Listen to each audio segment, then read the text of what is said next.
Hello, folks. It's a good afternoon from Australia, and it's a good morning to the ladies in the UK who are going to be on our show tonight. And I'm passing you back straight away to Andrena.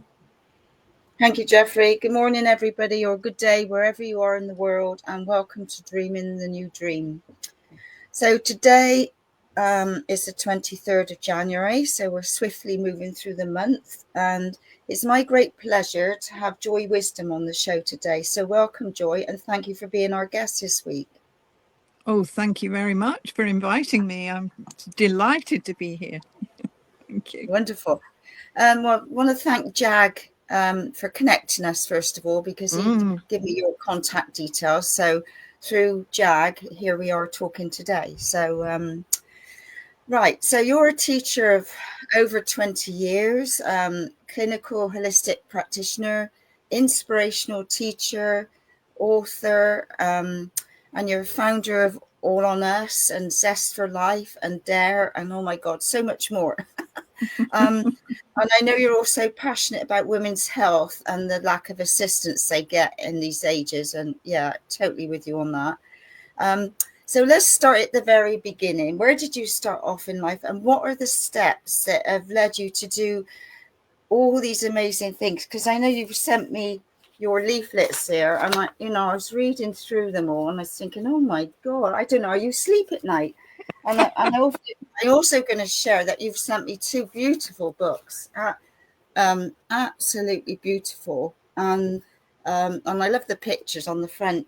But there's so much in there. I was thinking, oh my gosh, and not disrespectful, because like some just a few pages and you skim through these books, and I thought, gosh, this is gonna take some reading. So anyway, on that note, thank you for that, and let's start at the very beginning. Well, I think what happened originally was with the holistic therapies and so on, that happened in the mid-1990s. And that was due to my husband having an accident. And he had a bad car crash on the M1 and hurt his back and so on.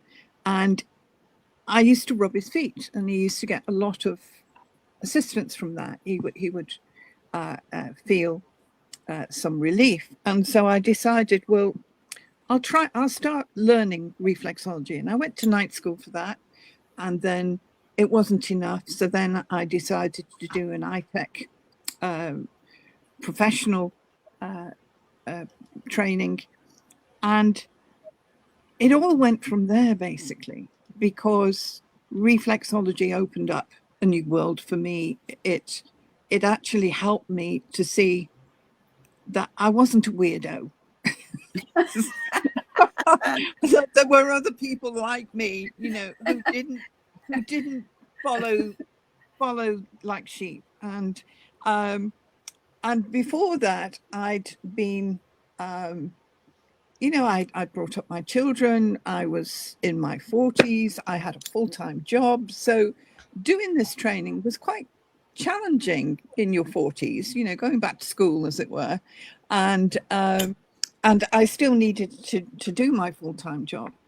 So I did that, and I passed. I think we had one of the hardest exams, because the ITEC exams were a bit like A-level. The pass was 75% of anatomy and physiology, and there was a lot of brain, all about the brain in it, and so on. So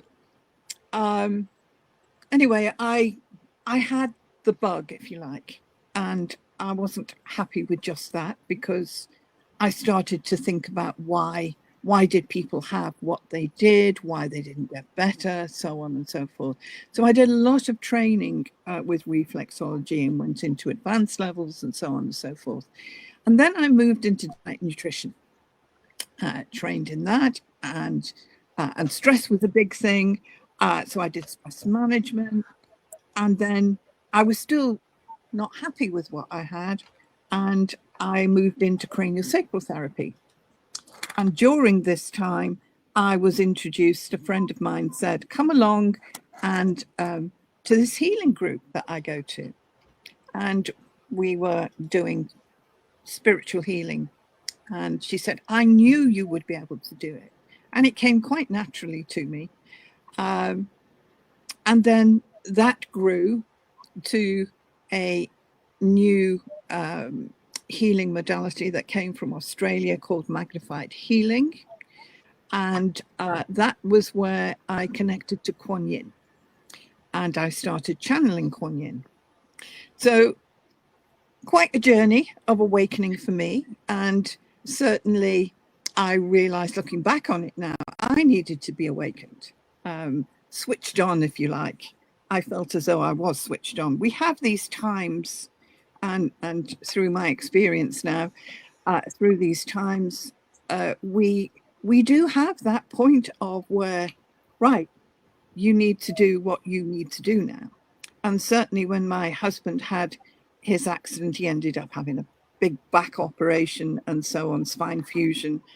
And it got to the point where I couldn't look after him. We've got a small holding, do that and work full time. And so I reduced my hours, and I certainly had the feeling it was my time now. I'd been there for the children, for him, all of this. Now I needed to do what I needed to do. And I remember my daughter saying to me, but Mum, you can't do this. You've got to have a full-time job and all of this. And and my son said, Mum, do what you need to do. And yes, you cut your cloth accordingly, don't you? Yes, we went from 2 full salaries down to half a one, which was quite a big jump. But I thought, well, I'll start off doing reflexology. I'll do visiting people, and that's what I did. And I had then set up my own practice and so on. And because of my training, because I did so much, I went into lymph drainage, and then I followed the craniosacral route, which was very much around birthing, the impacts of that birth from the womb, and the impacts that we carry, that I realized in my craniosacral training. It wasn't necessarily that they were pointing that out to me. And they were very much, they didn't want anything to do with energetics or healing, or you just worked with the bones and the fascia and all of that sort of thing. But of course, we are more than that. And that the emotions affect the internal and so on and so forth. So I did a long training with craniosacral therapy. And what I wanted to do was a somato emotional release, which they had trialed on soldiers, and found that the trauma, the complex trauma, was a lot deeper, and counseling wasn't enough. And that was what attracted me to it in the first place. But of course, I had to go do all the foundation before I could get to that. So yes, I traveled to America to see Dr. Upledger, who was the founder of the Craniosacral Society. I attended symposiums there with him and so on. I traveled to Ireland. I was all over the place in the training. And one of the things that interested me was that when we were in our training situations, we could have people that would go into a past life.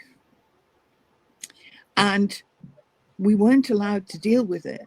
And there were, it's get him down off the table, because one of the practitioners, and I trained with him in quite a few situations, we would get to certain methods, and then he would be up on the bed, arms crossed and dictating this, that, and the other. And I was trying to talk him down and so on. And the teacher came along and said, just get him back on the bed. And I said, but we have to deal with this. This is obviously something that's coming up for him that needs to be dealt with. No, get him back on the bed. And in my own practice, working with people, they could go into past lives. And the emotion that came with that was huge. And I thought, I've just got to deal with this, because it's something that they need to have rectified, and a conclusion for them. And so I went, I started a trial of my own, if you like, an investigation in 2000, because I had this huge toolbox of wonderful methods and best of the time, but I still wasn't satisfied. I wasn't getting to the core here. And craniosacral therapy would work for a while, and then the person would come back, well, I've still got this pain. It's come back again. Why is it coming back? So I did a lot of investigation and started a quest of my own as to why people, some get better, some don't, but they may have the same diagnosis. And I realized it was emotions. So I did a lot of delving around the emotions and what we could do to help that. And my husband had a nervous breakdown, and the treatment that he was given was appalling as far as I'm concerned. It was take a tablet, and the tablet was having side effects. It was making him suicidal. And we went to the doctor, and the doctor said, well, you know, there is no proof that this is happening, but he's the proof. You know, and it was just, we'll just keep taking the tablets. And then I helped him to reduce and to get off the tablets. He went through cold turkey, all of this. It was horrendous to live with. And you lose that person that you know. You lose that connection. You know, we've been married a long time. We've been married now 55 years. So I didn't want to lose my husband, and well, I've got to do something to sort this out and help him. So I did, and got him out the other side. Sometimes you don't get them all the way back. You can get 90% back, and then it improves, and has improved since that time. But then, of course, there were the headlines in between that period of this medication that he was taking. So many suicides have happened. Well, what a surprise, you know. And you've got to look at these underlying fears that people live. And I realized actually they weren't from today. They were from way back when. And I did a lot of investigations into that. And because of my craniosacral therapy connection, I was working with women with pregnancy. I specialized in women and children's health. And I would work with some women who were completely disconnected to their infant, and the baby could feel that. It knew, and I could communicate with the baby and help with that connection of the mother and the baby, so that they could start to bond again, because bonding is during that 9 months as well as when baby was born. So lots and lots of things around that period. And then I started channeling Kuan Yin, and there was nobody more surprised than me to be able to chat. And I did trance channeling with her, not having done anything like that before. And a friend of mine, we would get together, and she would scribe what the messages were and so on. And a lot of it was for me. A lot of it was about my journey, what I was here for, and so on, and helping to helping the planet and all of that sort of thing. And she gave me a new healing in 2007. And I was in Ireland at the time teaching magnified healing. And she said to me, "You're not going to teach this anymore because I'm giving you a new healing." And she showed me that people were having these connections, and it was the ground was barren. No seeds could grow. And we needed to change that. So she gave me, when I say she gave me the feeling of the energy. And I had half a page of notes that she gave me. Now go and teach it. And I thought, well, how am I going to do that? Go and teach it. And I said to her, I can't teach this because it's too high an energy. We need something that's going to be a stepping stone for this. I will blow people apart if I give them this. And this is the thing, that there is a misconception up there of what we can receive, because we can have huge emotional issues that block us from receiving. We close our heart chakra down, and then we live from very small amounts of receiving love and nurturing. And our understanding of love and nurturing is more from the head than the heart. And so the following year, I was in Scotland, and she gave me the first stage, and I gave her a huge list of what we needed incorporated into that healing. And it was that we needed something to help us with our emotions. We needed something to stop us picking up all this negativity that then puts us into a spiral, and so on and so forth. And she came back, and I was astounded with the combination here. And I launched it in 2010 because we weren't ready consciously to receive this new healing. And it helped me to put stage 1 and 2 together. So from 2008, I then started to work on putting this together, doing the meditations, creating the manual, and so on and so on. So huge amounts of living very fast life, if you like, and being in, getting this up and running. And the thing is that the areas of healing as we have known it has been surpassed by a millionfold with this healing modality, which is called the power of 3. And the first stage is diamond ingots light healing, which was what Kuan Yin gave me in 2008. And it was that I was going to help to bring this, but also the ethos of the divine feminine, which is supporting humanity, supporting women and children, and so on.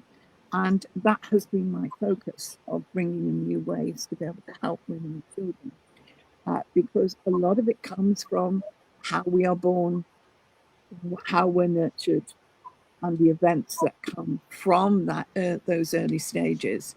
And I still advocate we need to go back there. That's where the answers are. So huge. And then Kuan Yin told me, you need to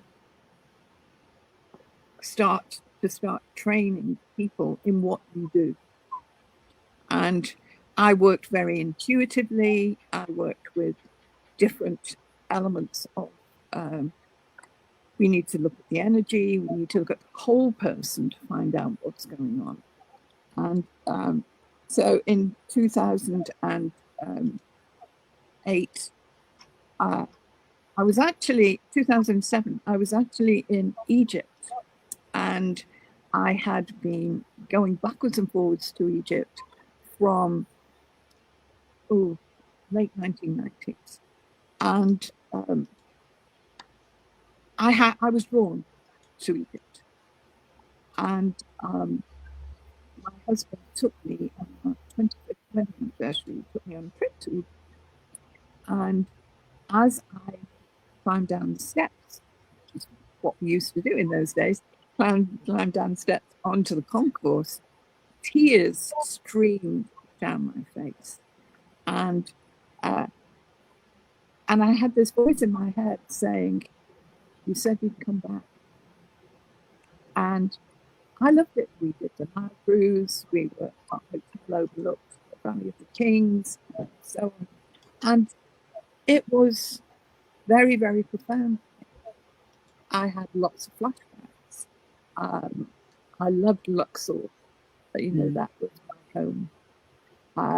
Not so keen on Cairo.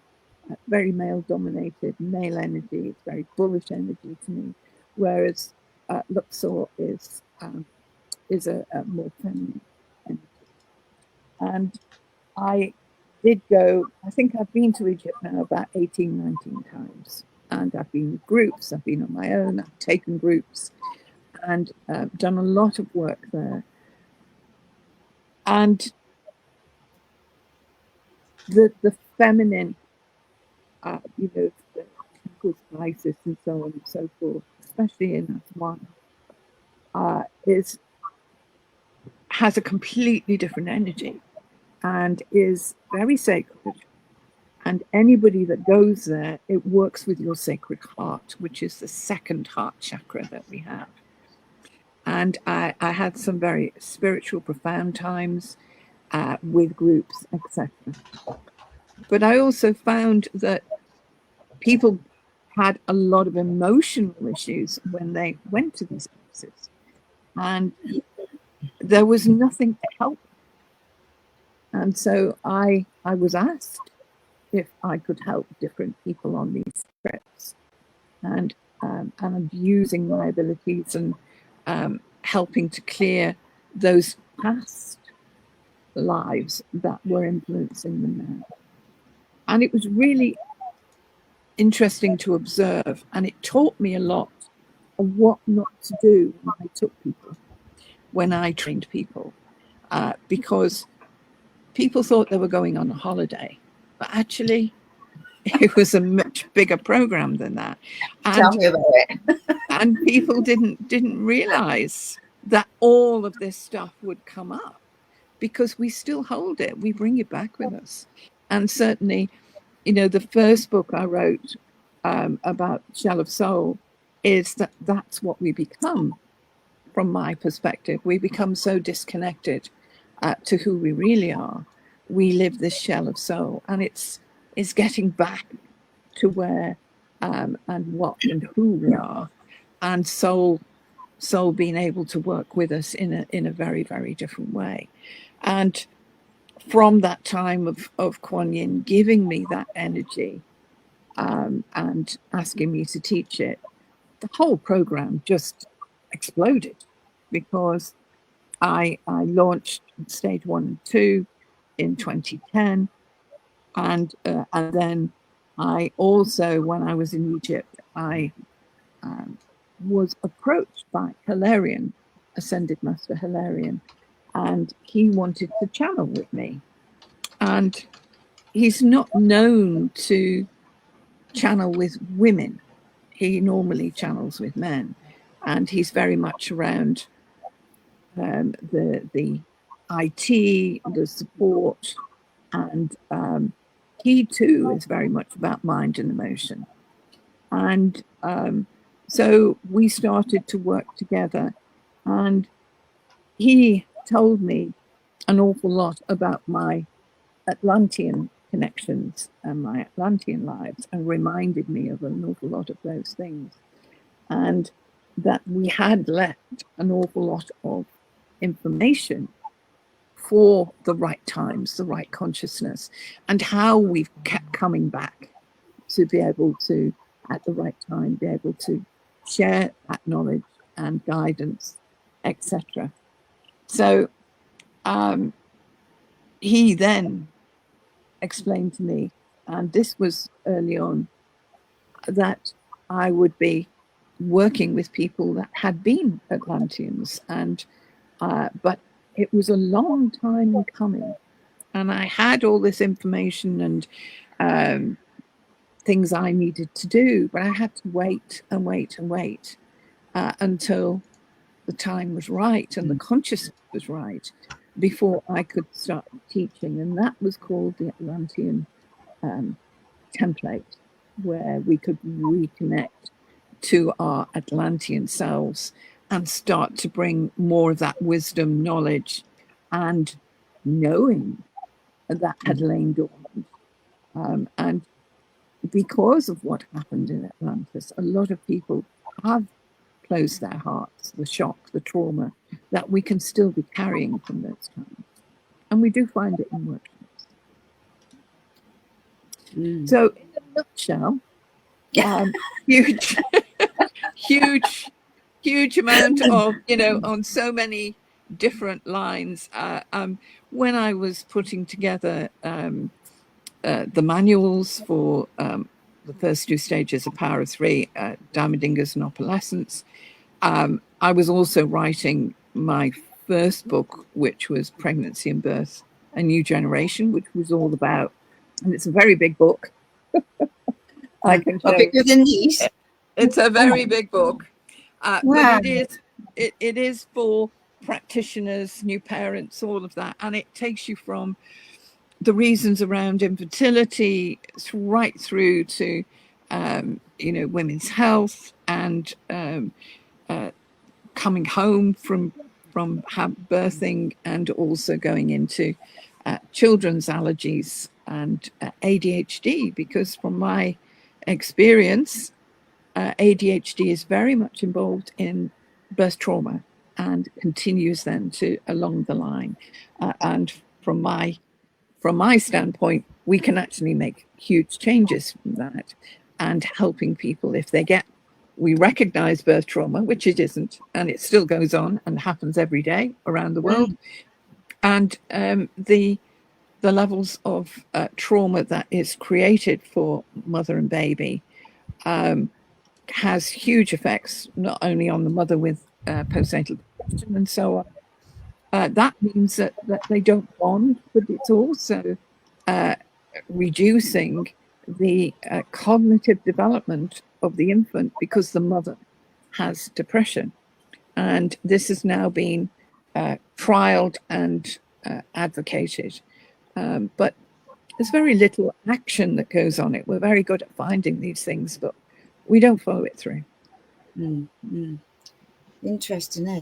I just wonder how you sleep at night. With your books and like that, they're so full of content, and you've got all these different platforms that you're working. It just amazes me what you're doing. Absolutely phenomenal. Well, it's very much when I was writing the books in those years from 2008 until 2010.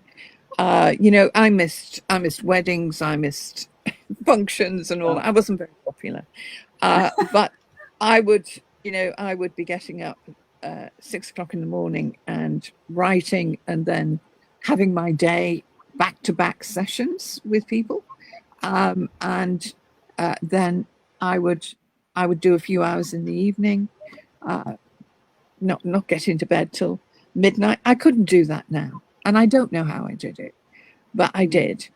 And obviously you have the support to do that.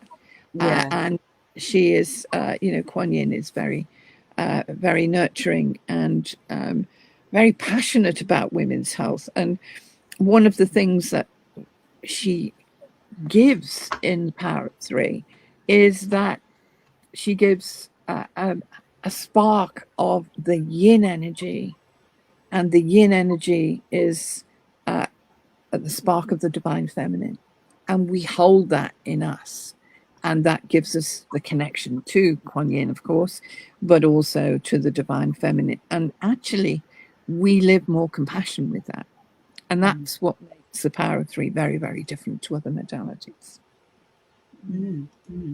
So have you found anybody, you know, like, is this like the great pond where different people all pick up the same sort of energies or healing, and they're bringing it about into their being as well? Have you found anybody else doing very similar to your work, or do you feel this is you pioneering this through? Yes, it's more a pioneering work, and people can do little bits of it, but what I've tried to do is put it together, so it's squaring the circle, if you like. And lots of people, when I used to give talks and things, would say to me, well, I would like something that would tell me A to Z, which is what I've tried to do with Shell of Soul. But also bringing in the aspect from the practitioner point of view, and bringing, you know, what I try to show people is the anatomy that is being affected by X, Y, and Z. And so we feel it on a physical level, and some of that physical level could be from huge devastation that we've experienced in other lives. We have irrational fears, we have rational thoughts, and so on, why we are guided to some people, drawn to some people, and avoid others, because we don't want to go there, you know. No. But it's all about those memories, and those memories are everywhere. They're not just in the mind, they are in the cells. The DNA carries it, and your energetics carry it as well, and we bring it back with us. And it's funny because I've got a friend that her daughter got married without telling her, and she was really upset about it. And it took me back to when I got married, which I don't need to go into, but for different reasons. And I could feel the emotion coming up. And gosh, that was in 1972. And I was thinking, flip, where did that come from? But all of a sudden I could really feel what was going on at the time and how it had affected me, let alone those around me. And that's the thing. It comes from nowhere. It does come from nowhere, and people are surprised, and it means we haven't dealt with it. And I see people all the time and say, but I've dealt with this. Well, you've dealt with it with the mind. You haven't dealt with it from a body situation. And these impacts go everywhere. And of course, they bring down different levels of support in the physical body. And we can have huge emotional pain that is not recognized. And, you know, these are some of the things I teach in my practitioners with the D.A.R.E, dissolve and resolve emotions, which is what I was asked to formulate and teach my method of working with people, basically. And from my perspective, we don't go far enough, we don't go deep enough, and talking about emotions just creates more internal stress, because you have huge amounts of stress hormones, but also cortisol that will be released while we're talking about it, because we're in the emotion of it. People have said, I have to psych myself up to go and speak about it. I feel worse when I've gone to these groups, because obviously you are absorbing from everybody else that's with you, and then that embellishes what you've got. So from my standpoint, we talk about things too much. We don't do enough action. And like you say, like this morning, I mean, this was 50 years ago, and it just came out of the blue, and obviously I felt it, and it's like, you know, and I thought, gosh, I got to compose myself. The show's got to go on, you know. Yes, so absolutely. Which I did, but I thought, well, I obviously need to go back and address what had come up this morning. But you know, you could be doing anything, you could be anywhere, and wherever that trigger comes in, or from a sound, or from music, or from somebody else, it just comes up like that out of nowhere. It's incredible, really, how fast these things come up. It is, and it shows you how much we store, how much we're still underlying in our lives. And of course that affects other relationships and so on. We might not be aware of it, but it will impact.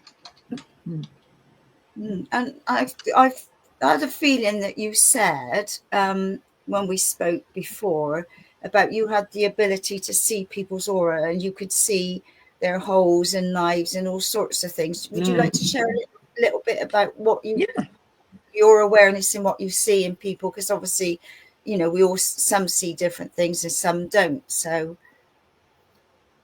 yes, well, I was blessed with the with the ability of seeing the real situation of these past life influences have put on people. I am a psychic.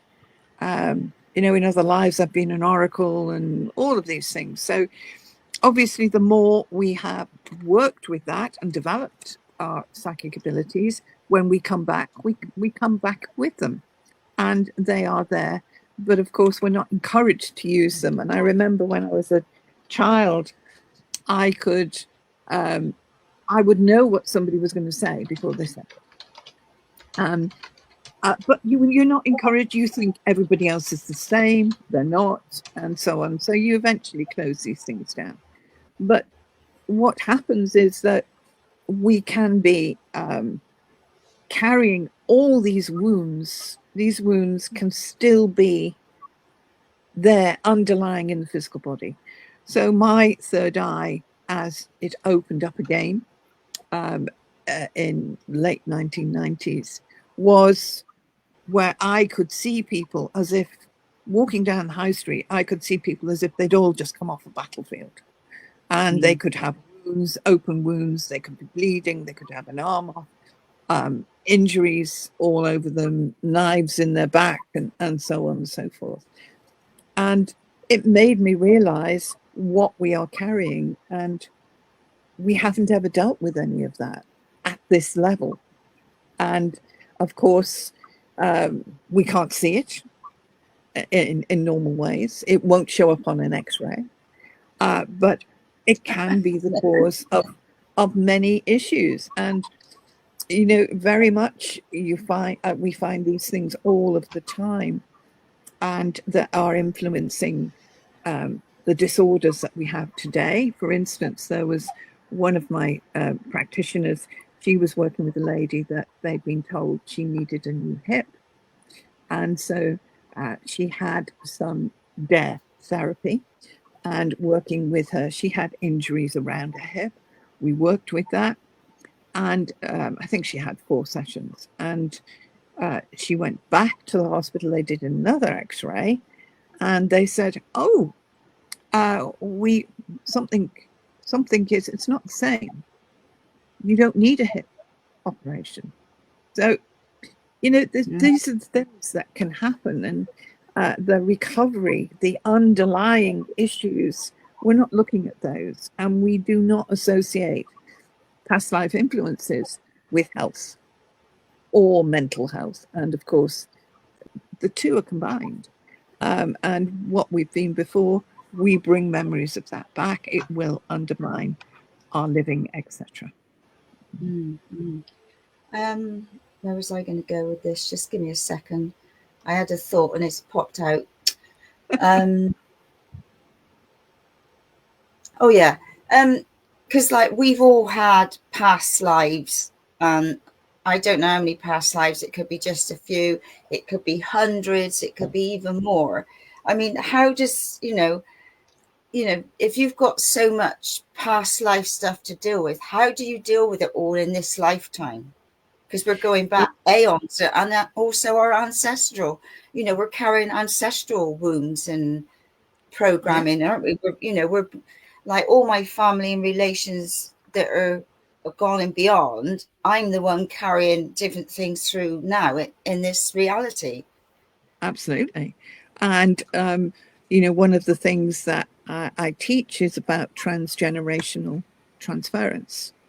And it has a lot to do with our thinking, what we will accept, whether we have tolerance, intolerance, all of those things. And it is compounded by different themes.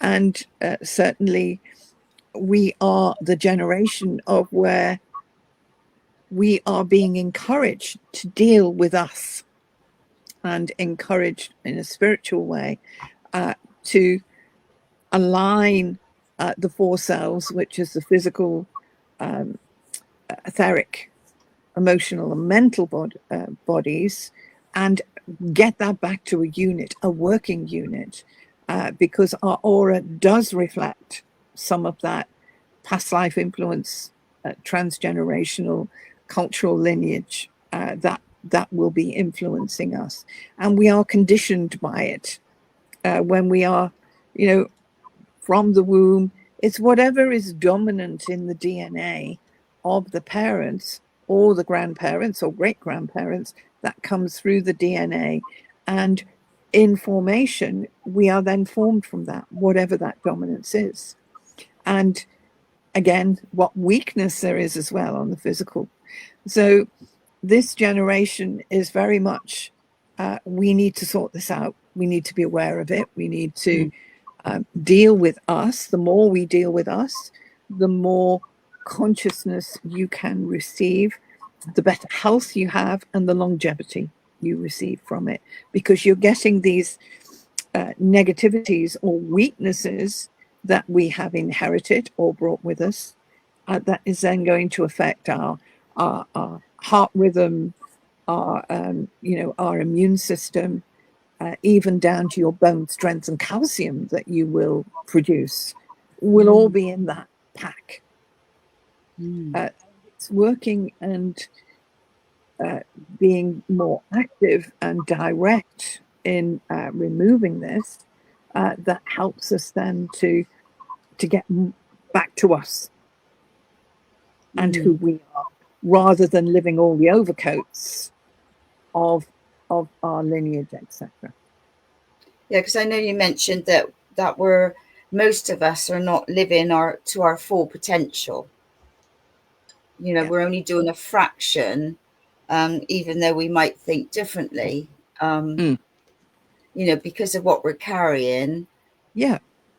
We're only being a percentage of who we really are, or who we've come to be in this lifetime. Definitely. And we're so used to it. It's not even on our radar to pick it up. We are so used to it. You know, the interactions that we can have with others. There was a grandmother that came to see me a couple of years ago, and her stories in the Shell of Soul book about grief and how we carry this grief. And she had waved her grandson off in the morning. He'd had a car accident during the day, and she just couldn't recover from this. And at 15, 20 years later, she was still grieving. The parents had moved on, the siblings had moved on. Nobody knew what to say to her. And her daughter contacted me and asked me if I could help her. So she came along. She was very tearful. She said she didn't sleep. You know, she just existed. She said her marriage wasn't the same, and so on and so forth, although her husband was still with her. And so I got her on the couch and started to work with her. She immediately went to sleep. And what I found was that her grandson in another life had been the love of her life. And it went back to Egypt times and so on. And where she had been married, but she had him as her love of her life. And it was found out, and he was taken away, and she didn't see him again. But it broke her heart, and she didn't recover from that. And what I'm explaining in the book is that we can have different degrees of grief. We can have different degrees of devastation. Her devastation was huge. And we don't go in degrees of our grief. We just plummet to the level that the extreme level that we've lived before. And that's what she lived. And after her session, she said, I feel as though a big weight has been taken off my chest. And all the time I was working with her, her grandson, her lover, stood at the bottom of the bed. he couldn't move on because of her distress. Yeah. And they'd come back together to try and bring completion or resolution. But what happened was she had gone into that huge grief and shock that she lived with. And she came back a week later and said, I have a message from my husband to say thank you. I've got my wife back. And I wish we'd found you 20 years ago. I bet. Beautiful. Mm. Yeah. And there's things like that is touching the soul, isn't it? It is, absolutely. Making such a difference. You know, and when you talk about Egypt, it's like I shared with you, I only came back from Egypt and halfway through in October. And I knew it wasn't going to be a holiday as such. And I knew it was going to be a spiritual adventure, but I had no idea to what degree that I'd be so ill over there and seeing doctors in hospital and, you know, and so I had double pneumonia, which I've cleared quite a lot, but I know there's still a little bit left to be dealt with. But and pneumonia is all about the lungs, this grief on the lungs. So I'm thinking, geez, you know, where does all this come from? Yeah. So, you know, it's obviously past lives in Egypt that I had no idea that ongoing that those things would trigger up for me like it did mega. You know, I had no idea. But it just wasn't in my awareness at the time. It's very sobering and awful experience to have to go through. And one of those things can be classed as a soul retrieval, but it is also where whatever you lost, you are picking up when you go back to those places. For me, when I went to Australia, it was a soul retrieval. I visited Uluru, and I was absolutely gobsmacked by going to that place again. And the following day, we went to the Olgas. I didn't know the Olgas existed. Right. Not on my radar at all. And when we were flying in to that part of Australia, I had a vision of an old Aborigine. My heart was pounding. I felt as though I was having a heart attack as we were coming into land, and then it disappeared. And I thought, oh, you know, that was very strange. It must be some sort of past life influence, and didn't think any more of it. Now, as we pulled up at the Olgas, everybody rushed off the bus. I couldn't even get up.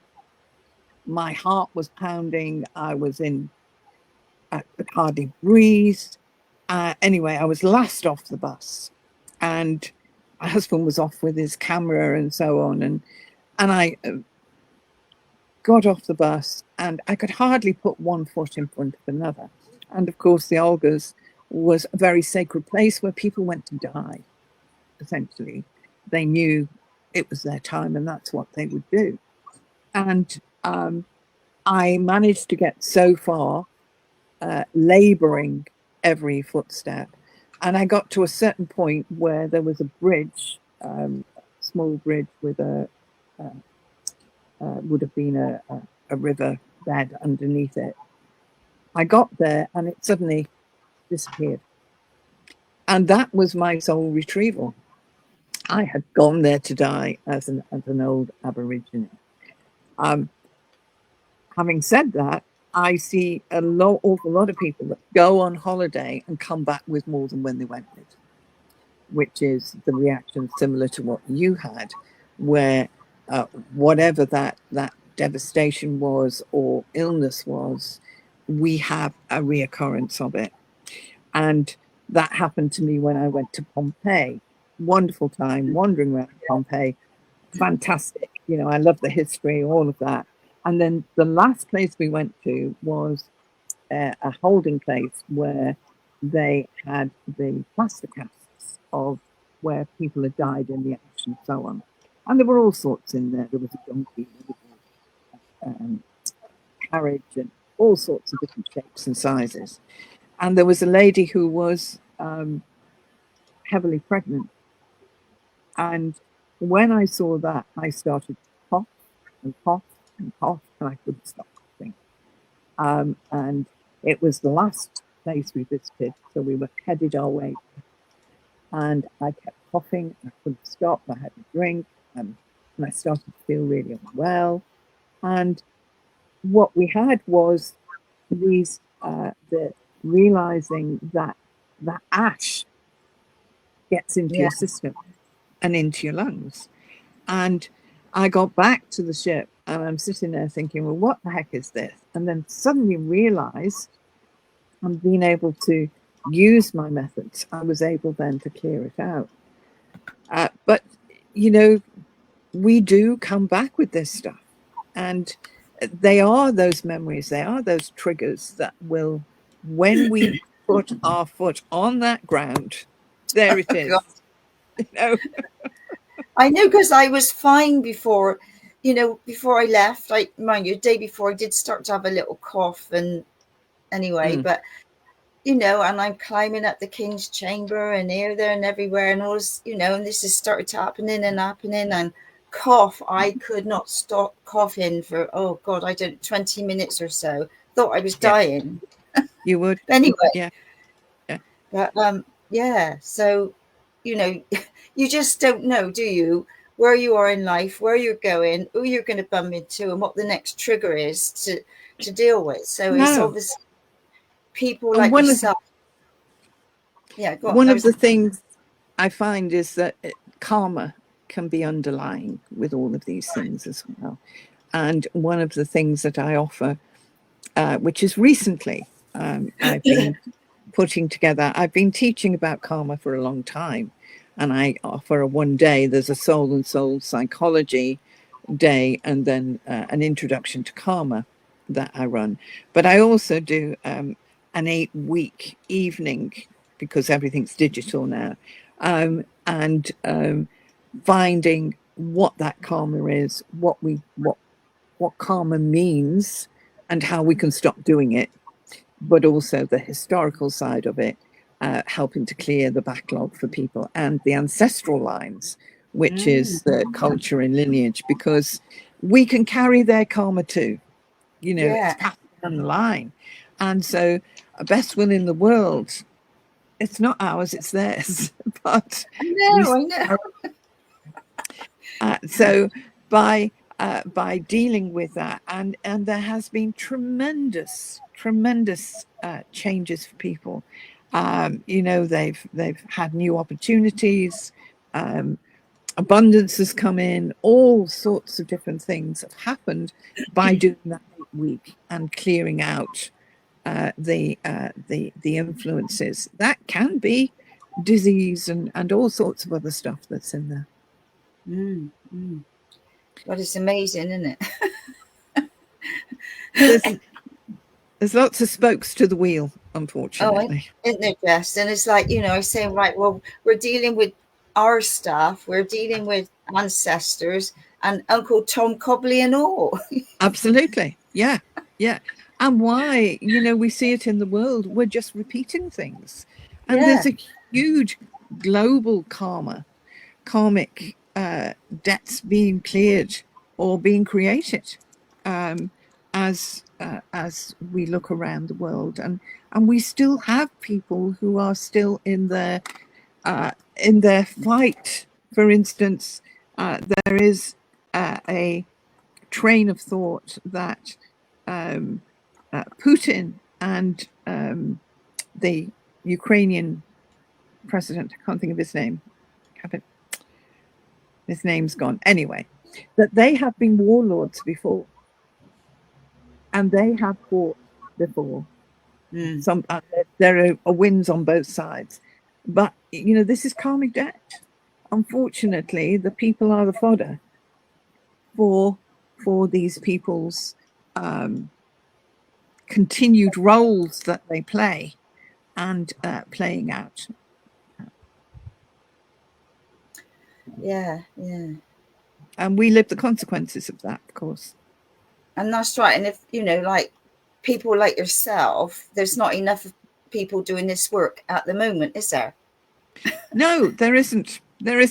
And, you know, we do run practitioner courses, personal growth, perfectionism is another one. You know, I do an awful lot with mind and emotion, but the underlying levels of those beliefs, conditions, and so on, and these things that we take on board really from others around us, that again, perfectionism very much comes from the head.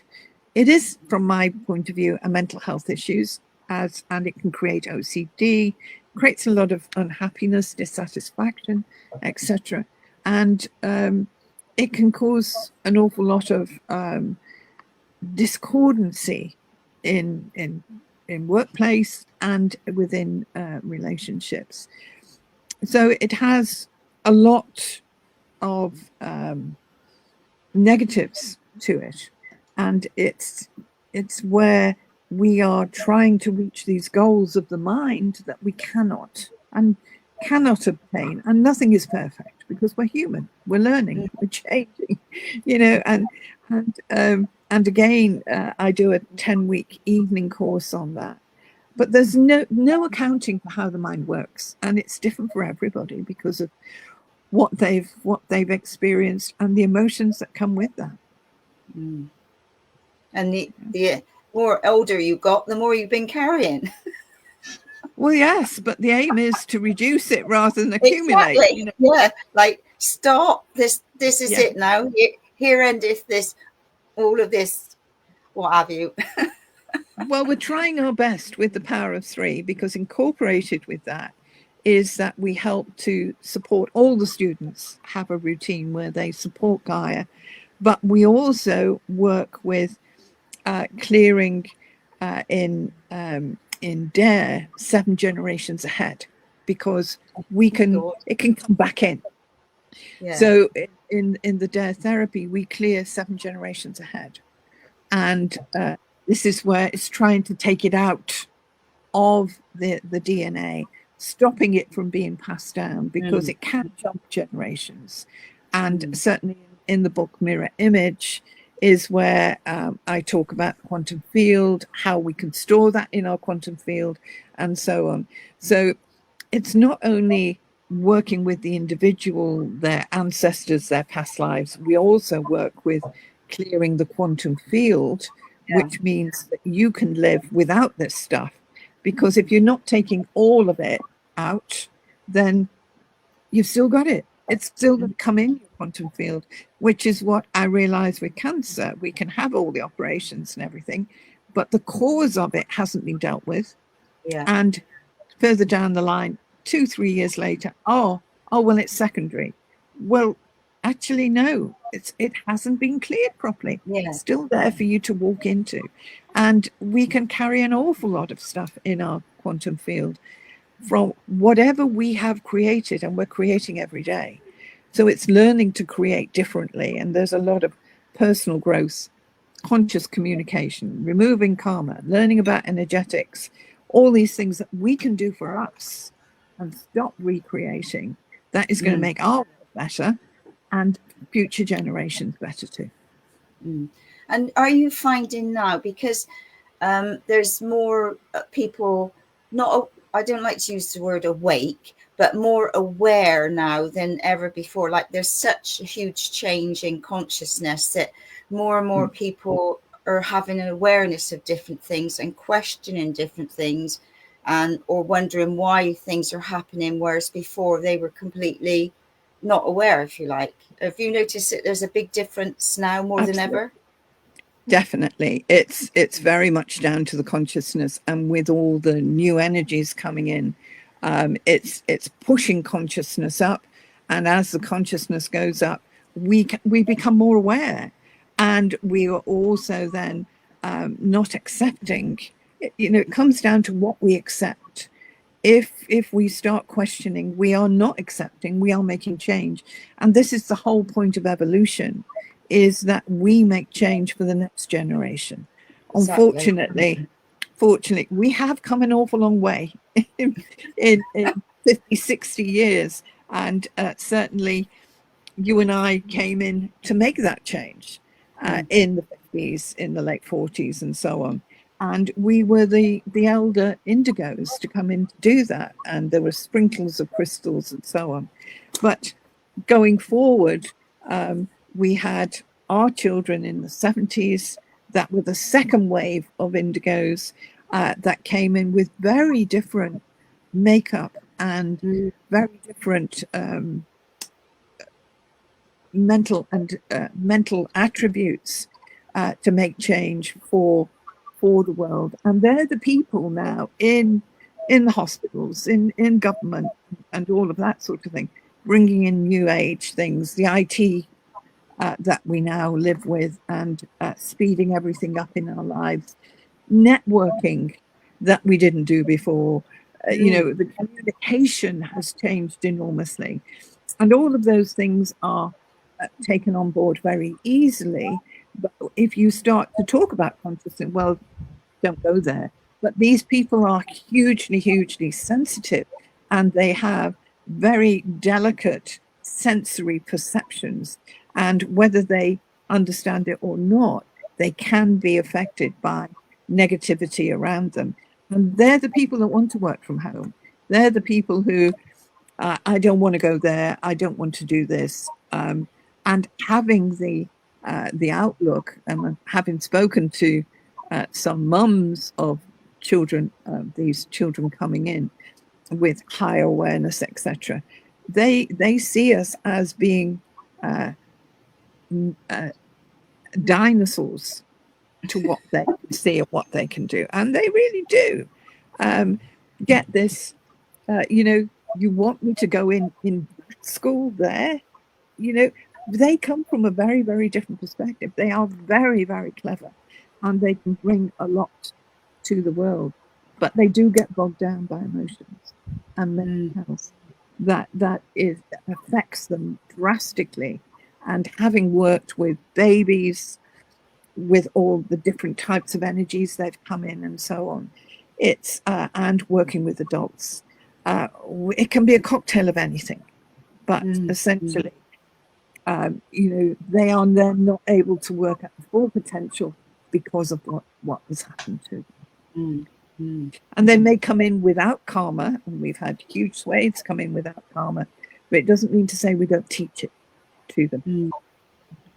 So we need to clean up our act, and this is what the Power of 3 does. It gives you lots and lots of options of personal growth, but also having this very high energy that is going to support you on a daily basis. And it is for personal, it's for you, but there are other elements that are taught, so you can use techniques to help you in your career as a practitioner, as a professional, and so on and so forth.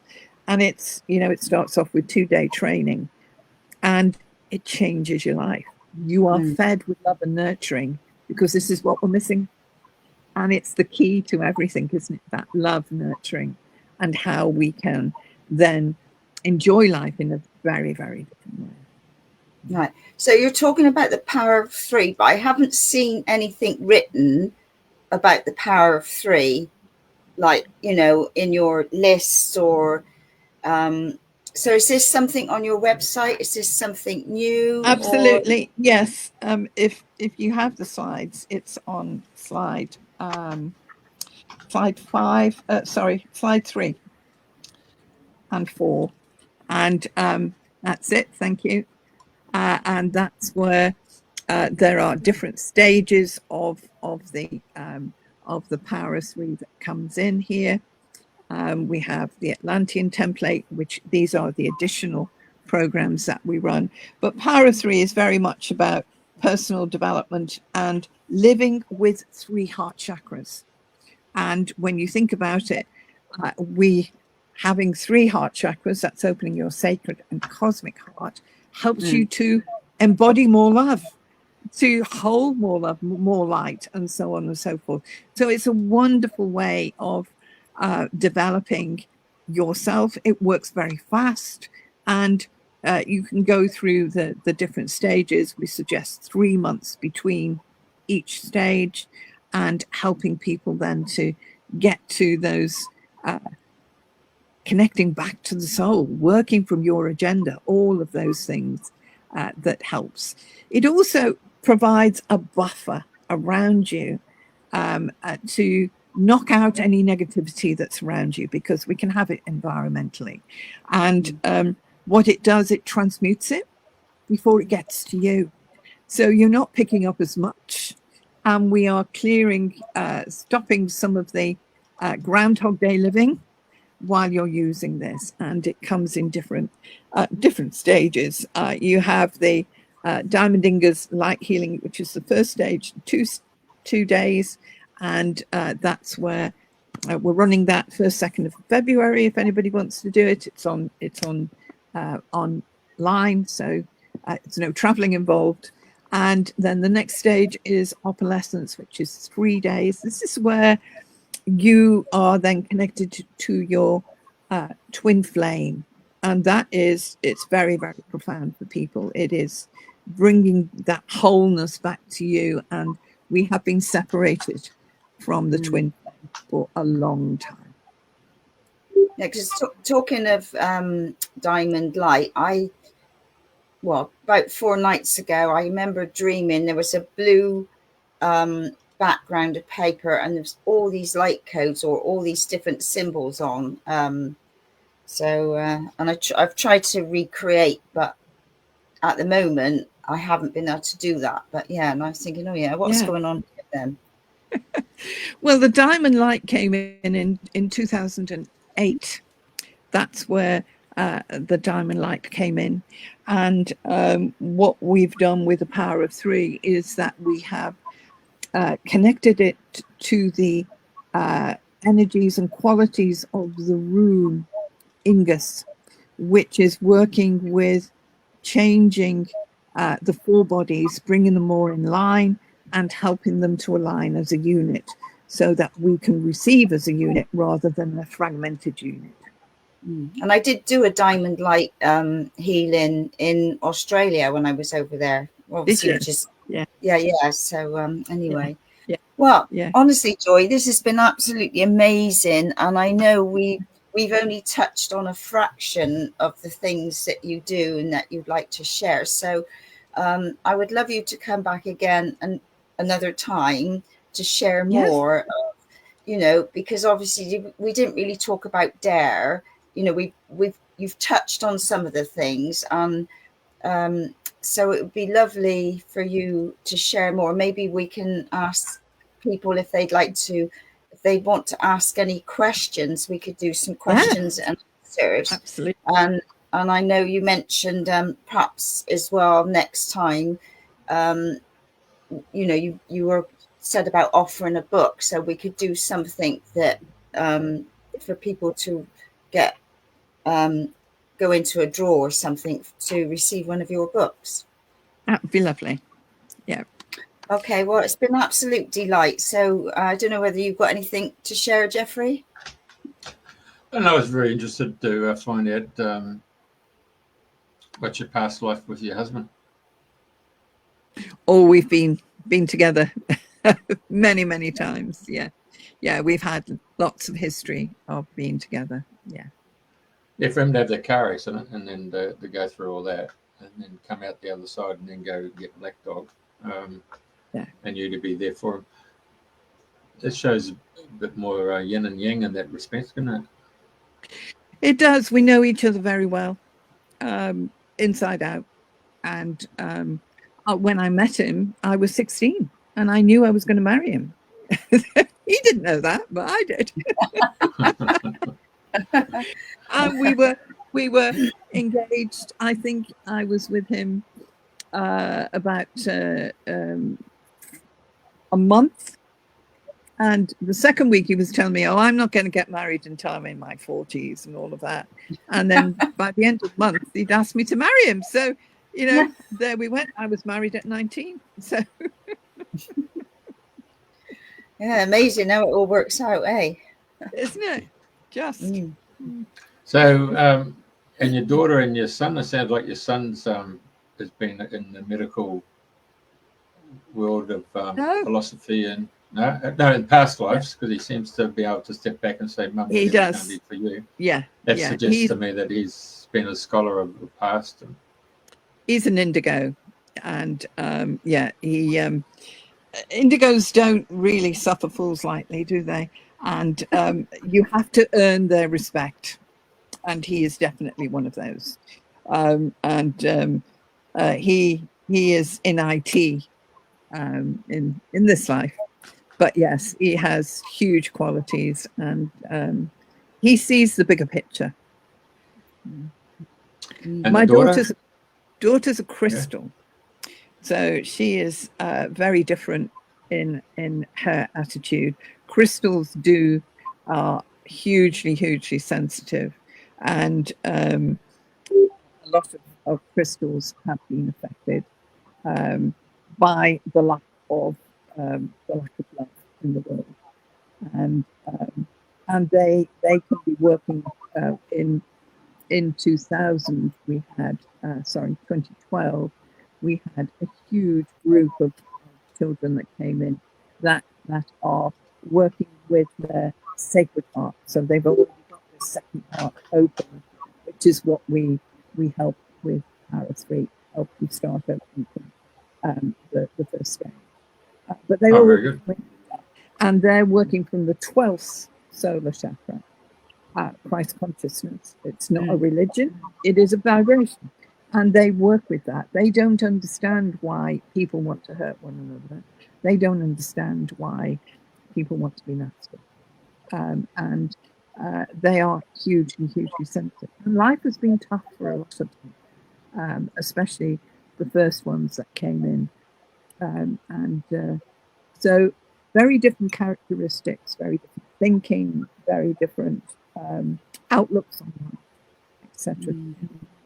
The package the indigos came in with a package, especially at my age in the 50s. They came in with different attitudes, but also the energy to support us so that we could live in this negativity that we came into, because back in the 50s, life was completely different from what it is today. And, there was very little consideration for your feelings and how you felt, whether you had bonded or anything. That wasn't even thought about in those days. You did as you told, you didn't speak up, and it had a lot of Victorian values. And we had to come in with something that would help us to get through that. So the elder and indigo energy is very different to the ones that came in the 70s. They can be more sensitive, but they do want to work as a team. They want to achieve. They want action rather than discussion, and you can make things move forward. Maybe we can do this next time. Yes, that would be great. That would be I would interesting. love to come back. Yeah. So because it's just so much more. But yeah, that would be lovely. Okay. Right then. Well, thank you, Joy. It's been an absolute delight. Thank you. My pleasure. And all what you're doing. So thank you for that. And thank you, Jeffrey. And thank you, everybody, for tuning in. And same time, same place next week.